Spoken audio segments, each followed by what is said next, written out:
টি-20 বিশ্বকাপের শিরোপা লড়াইয়ে টিকে আছে 4 পরাশক্তি। কলকাতা ও মুম্বাইয়ে হবে সেমিফাইনালের মেলা। একদিকে অপরাজিত প্রোটিয়াদের সামনে কিউই বাধা, অন্যদিকে ঘরের মাঠে বর্তমান চ্যাম্পিয়ন ভারতকে হারানোর চ্যালেঞ্জ ইংল্যান্ডের সামনে। ইডেন গার্ডেন্সের ঐতিহাসিক মাঠে শুরু হচ্ছে শেষ 4-এর লড়াই। 4 তারিখ প্রথম সেমিফাইনালে মুখোমুখি হবে দক্ষিণ আফ্রিকা ও নিউজিল্যান্ড। টুর্নামেন্টের একমাত্র অপরাজিত দল হিসেবে প্রোটিয়ারা এখন আত্মবিশ্বাসের তুঙ্গে, তবে নিউজিল্যান্ডকে খাটো করে দেখার কোনো সুযোগ নেই।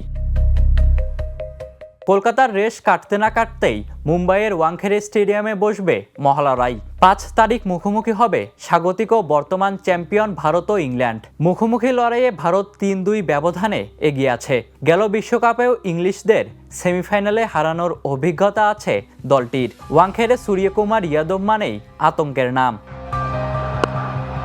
সাথে বুমরার ডেথ ওভারের বোলিং ভারতের প্রধান শক্তি। ইংলিশদের ভরসা অধিনায়ক হ্যারি ব্রুক ও ইনফর্ম ক্রিকেটার ফিল সল্ট। আর মাঝের ওভারে আদিল রশিদের স্পিন ঘূর্ণি হতে পারে ভারতের মাথা ব্যথার কারণ।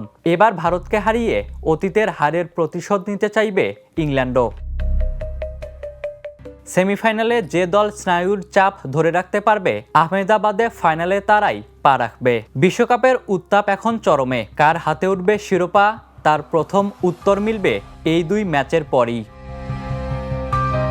Ishtiaq Mahin, the news.